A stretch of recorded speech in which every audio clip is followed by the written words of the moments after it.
Ndagushimiye kandi nkwifuje kugubwa neza uwo wahisemo kubana natwe mu kiganiro. Iyi ni Jado Tech 10 official. Ngende Jado Tech nk'ibisanzwe. Aka kanya rero nkuzaniye amakuru agezweho ku muntu wese ukoresha umuriro w'amashanyarazi wa REG cyangwa se w'ikigo gihugu gishinzwe ingufu REG. Ni itangazo yasohoye rigenewe abafatabuguzi baryo cyangwa se abakiriya bayo. Iryo tangazo rikaba rigira riti, ngiye kuribasomera noneho mbabwire ibikubiyemo uko bizajya bikoreshwa cyangwa se impamvu yaritanze. Ubundi ni itangazo rigenewe umuntu wese ukoresha Kashipawa.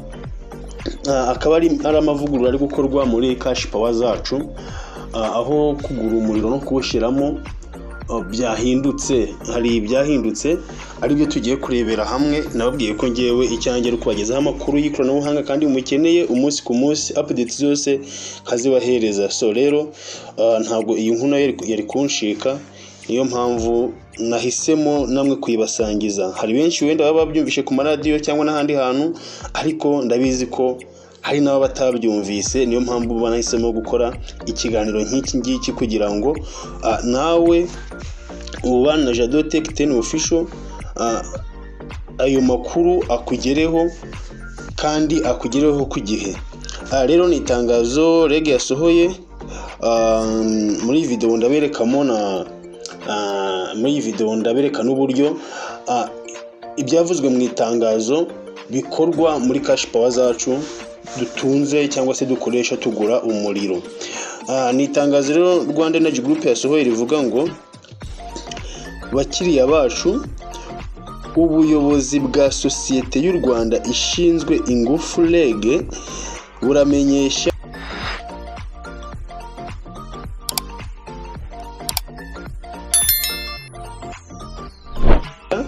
abafatabuguzi bayo bakoresha Kashipawa ko bwatangije ivugurura ry'ikoranabuhanga rikoreshwa mu kugurisha umuriro w'amashanyarazi, prepayment system, hakoreshejwe mubazi za Kashipawa. Iri vugurura rirareba abafatabuguzi bose bakoresha mubazi z'ubwoko bwa Kashipawa kandi rikorwa rimwe gusa. Winjiza imibare cyangwa se tokens muri Kashipawa nk'uko bisanzwe mu gihe uzaba waguze umuriro w'amashanyarazi. Umufatabuguzi waguze umuriro w'amashanyarazi cyangwa se umufatabuguzi waguze umuriro azabona imibare y'ibyiciro bitatu cyangwa se token eshatu icyarimwe. Izo token zigomba kwinjizwa neza muri Kashipawa uhereye kuri token ya mbere kugera ku ya nyuma, uzikurikiranye neza uko wazihawe. Uhera kuri token ya mbere ukemeza ugakurikizaho, token ya kabiri ukemeza ugakurikizaho, token ya gatatu nabwo ukemeza.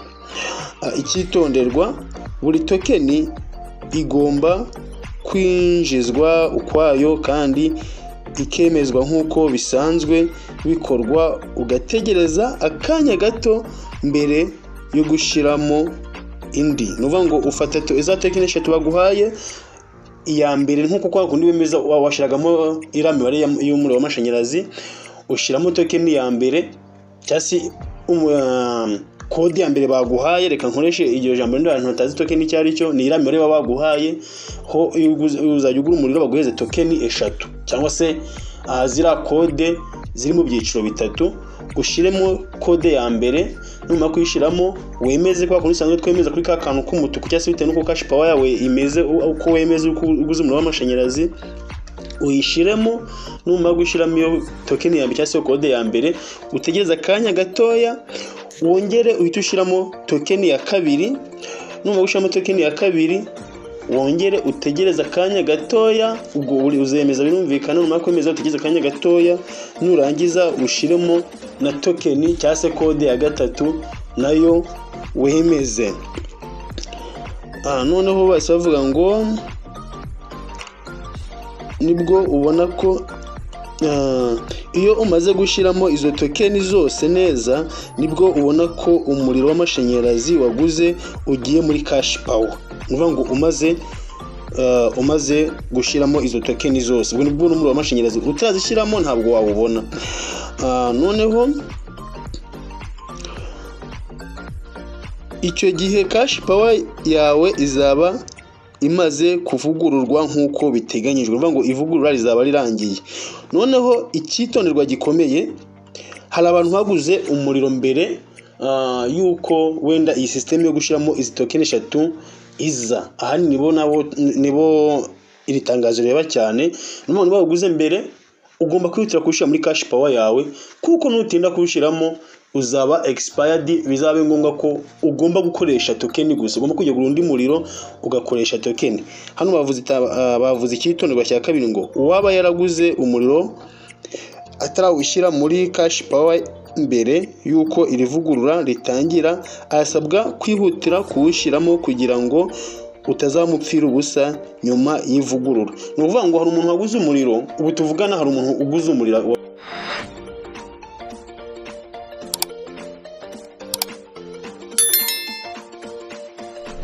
waguze umuriro, ariko umuriro wenda akaba atawushyira muri Kashipawa. Ni ukuvuga ngo irivugurura rero igihe rizaba ryatangiye, ntabwo uyu muntu azajya ushobora gushyiramo uyu muriro, uzaba imfabusa, cyangwa tuvuge ngo uzaba wabaye expired, noneho ategekwe kugura undi muriro aho uwo muriro bazamuhezaho tokeni 3. Ikindi bavuze ko wagira ikibazo ashobora gusura ishami rya REG rimwegereye, cyangwa se agahamagara umurongo utishyurwa wa REG ari wo 2727. Ubuyobozi bwa REG nibwo bwashizeho itangazo. Rero izo nzo update nari mbafitiye, reka noneho mpite mbereka uko bikorwa muri video yateguwe na Rwanda Energy Group cyangwa se REG, kugira ngo noneho ibi twasomye hano neza bigendane n'ibyo REG yateguye. Kuko nshaka kwamna kubwiye gutya amagambo ntubyumve, ariko hari video y'uburyo bikorwa, ariyo ngira ngo ukurikire neza akantu ko kandi. Sawa rero mwakoze cyane. Ya Jadotech 10 official, ngire na Jadotech, ndabakunda cyane. Nimba iyi video wayikunze uyisangize abandi, kandi nimba utarakora subscribe wibuke gukora subscribe kugira ngo cyitubana mu biganiro byacu bitandukanye. Ndabakunda cyane. Ciao ciao.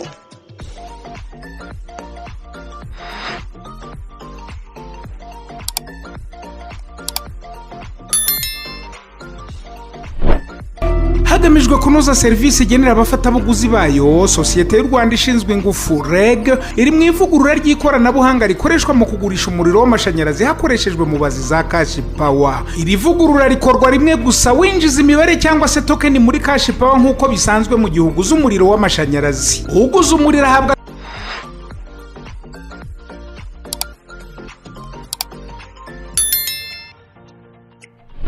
tokeni 3 icyarimwe hakoreshejwe ubutumwa bugufi cyangwa se mu buryo bwa fagitire bitewe n'uburyo yakoresheje agura umuriro. Zose urazishyira muri Kashipawa uhereye kuri tokeni ya mbere, wemeze, utegereza akanya gato ushyiremo iya kabiri, wemeze, utegereza akanya gato ushyiremo na tokeni ya gatatu, wemeze. Nubona umuriro w'amashanyarazi waguze ugiye muri